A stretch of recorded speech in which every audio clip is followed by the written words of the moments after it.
আমি কিন্তু চাউমিন রেস্টুরেন্টে গিয়ে খাই না, আমি নিজেই বাড়িতে বানিয়ে নিই। আর এটা এত বেশি মজা হয়েছিল যে এটা বানানোর সাথে সাথেই শেষ হয়ে গিয়েছিল। তো চলেন দেখে নিই এই রেসিপিটা কিভাবে করেছি। যেহেতু চাউমিনটা আমি নিজের মতন করে বানাচ্ছি, আমি আজকে ইউজ করব আলু, পেঁয়াজ এবং মরিচ, রসুন, এই ৩টা উপকরণ। আর লাগবে আমার চিকেন। দেখতে পাচ্ছেন আলুগুলোকে আমি একদম ফ্রেঞ্চ ফ্রাই যেভাবে করে ওই স্টাইলে কেটেছি। আর আজকের চাউমিনটা বানানোর জন্য আমি ড্রাগন নুডলস ইউজ করছি। গর্বের ব্যাপার হচ্ছে এটা আমাদের বাংলাদেশি পণ্য। সো এটা ব্যবহারে কিন্তু নিজের কাছে অনেক বেশি ভালো লাগা কাজ করে। আর দামও কিন্তু খুব কম, মাত্র ৫০ টাকা। যেখানে আপনার স্প্যাগেটি বা চাউমিন বানানোর জন্য বিদেশি যে নুডলসগুলো পাওয়া যায় ওগুলো কিনতে ১০০ থেকে ২০০ টাকা তো খরচ করতেই হবে, সেদিকে কিন্তু আমাদের দেশীয় পণ্যের দাম খুবই কম। তা এটা কিন্তু ট্রাই করে দেখতেই পারেন। আর এবার নিচ্ছি আমি আলুটাকে আমি একটু মাখিয়ে নেব মশলা দিয়ে, খুব বেশি মশলা এখানে দরকার নেই।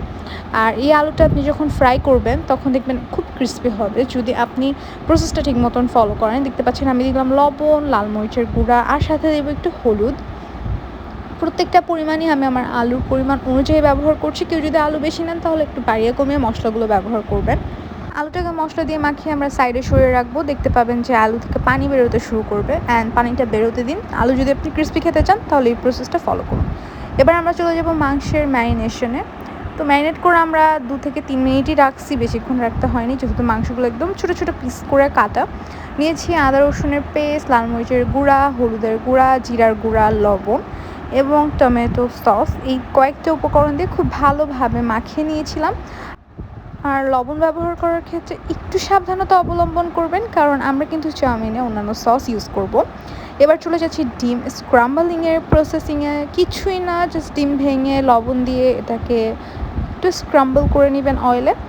যেহেতু আমরা দেশি মুরগির ডিম ইউজ করছি তাই আমরা 2টা অ্যাড করলাম ডিম, কারণ এটা এমনিও পরিমাণে কম হয়, একদম ছোট সাইজে হয়। আর যদি আপনারা লেয়ার মুরগির ডিম ইউজ করেন বা অন্য যে কোনো ডিম ইউজ করেন, হাঁসের ডিমও ইউজ করেন, তাহলে আপনারা একটা ইউজ করবেন, কারণ দেশি মুরগির ডিম বেশি হয় না, একদমই ছোট স্মল সাইজ থাকে, যেটা থেকে আপনি মাত্র 76 ক্যালোরি পান বয়েল করলে। অ্যান্ড এটাকে স্ক্রাম্বল করলে 100-র উপরে উঠে যায়। তাই দেশি মুরগির ডিম যদি অ্যাড করতে চান তাহলে 2টা থেকে 3টা অ্যাড করবেন, বেশি পরিমাণে হবে, না হলে একদমই কম হয়ে যাবে একটা ইউজ করলে। আর যদি অন্য কোনো মুরগির ডিম ইউজ করেন বা হাঁসের ডিম ইউজ করেন তাহলে একটা ইউজ করলেই এনাফ। আর এবার আমরা আমাদের ডিমটাকে উঠিয়ে নিচ্ছি। স্ক্রাম্বল আসলে যতক্ষণ পর্যন্ত আপনার করতে মন চায় আপনি করতে পারেন। আমরা আমাদের মন মতন টেক্সচার চলে আসছিলো, তারপর উঠিয়ে নিয়েছি। আর একটু পরিমাণ অয়েল দিয়েছি, অয়েলটা কিন্তু বেশি গরম ছিল না, হালকা একটু গরম ছিল। আর তাতেই আমরা চিকেনগুলো দিয়ে দিয়েছি। অয়েলটা যদি বেশি গরম থাকতো তাহলে কিন্তু মাংস দেওয়ার সাথে সাথে আপনার গায়ে ছিটে আসবে, তাই বেশি একটা গরম করবে না, একদম কম গরম করলে তারপরে মাংসটা দিয়ে দিবেন। তারপর আমরা দেখতে পাচ্ছি নুডলসটাকে সেদ্ধ করতে দিয়ে দিচ্ছি। আর নুডলসটা সেদ্ধ করার টাইমিং বলে দেওয়া হয়েছে প্যাকেটে, 5 থেকে 6 মিনিটের ভিতরে সেদ্ধ হয়ে যাবে। তো ঘড়ি ধরে 5 থেকে 6 মিনিট সেদ্ধ করে নামিয়ে নেবেন। এদিকে দেখতে পাচ্ছেন চিকেনটাকেও আমরা ভালোভাবে ভেজে নিয়েছি। চিকেনটার কালার একটু চেঞ্জ হয়ে গিয়েছিল, একটু লাইট ব্রাউনিশ কালার, এবং উপরের লেয়ারটা দেখতে ক্রিস্পি ক্রিস্পি লাগছিল, তখন আমরা নামিয়ে নিয়েছি। আর এবার দেখতে পাচ্ছেন আমরা আলুটা দিয়ে দিচ্ছি। আলু ফ্রাই করার সময় ক্রিস্পি করার একটা টিপস আছে, যেরকম মাখিয়ে রাখবেন, পানিটা বেরিয়ে যাবে, পানিটা দিবেন না, আর পানিটা ঝরিয়ে এটাকে তেলে দিয়ে দিবেন, ভাজতে থাকবেন অনবরত নেড়ে চেড়ে, দেখবেন এমন ক্রিস্পি হবে। আর আলুটা ফ্রাই করার আরও একটা ইম্পর্ট্যান্ট টিপস আমি আপনাদেরকে দিই, সেটা হচ্ছে তেল যখন আলু অ্যাড করবেন, তেলে যখন দিবেন আলু, তখন তেলের টেম্পারেচারটা একটু বুঝে ব্যবহার করবেন। খুব বেশি টেম্পারেচারে আলু ছাড়বেন না, তাহলে কিন্তু আলু পুড়ে যায় এবং ক্রিস্পিও হয় না। এবার সেম তেলে আমরা দিয়ে দিচ্ছি রসুন কুচি। রসুনগুলোকে আমরা একদম মিহি কুচি করে নিয়েছিলাম। আগে রসুন দিয়ে রসুনটাকে ভেজে নিচ্ছি, তারপরে দিয়ে দিচ্ছি আমি পেঁয়াজ কুচি আর মরিচ কুচি দিয়ে দিব একে একে।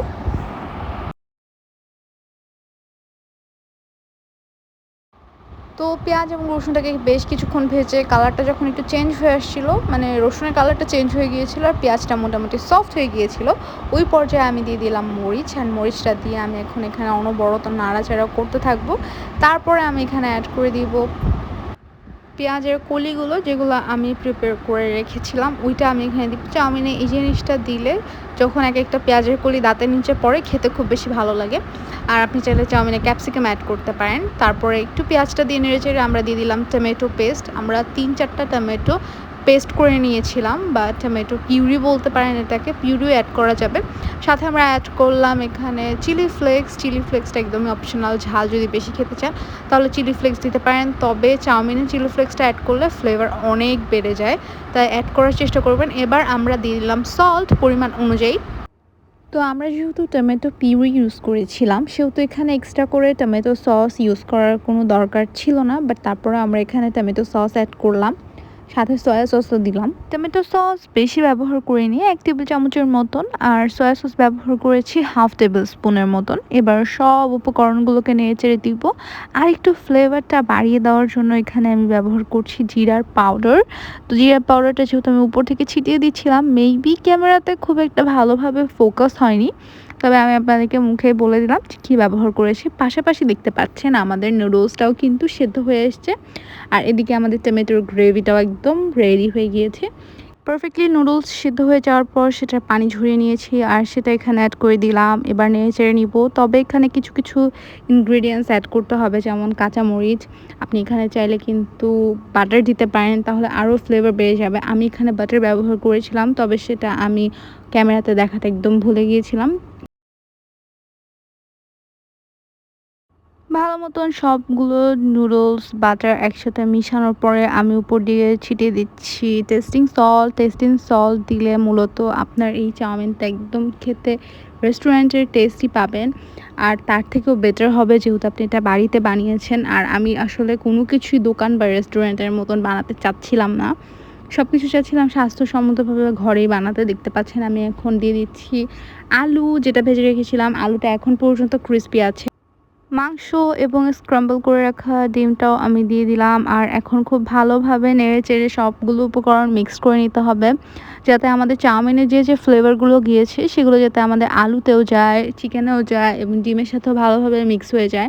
সবগুলো উপকরণ একসাথে মিক্স করলে দেখবেন আপনার চাউমিনটার কালারটাই চেঞ্জ হয়ে যাবে, খেতে খুব মজা লাগবে।